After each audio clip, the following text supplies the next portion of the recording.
Life is like a boat, and sometimes we hit storms we can't control. Winds rise, waves crash, fear sets in. But here's the thing, Jesus doesn't wait for the storm to pass.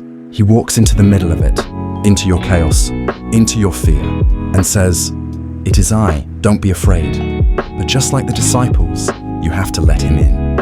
And when they did, immediately the storm ended. Immediately they reached the shore. Jesus is already near. The real question is, are you letting him in?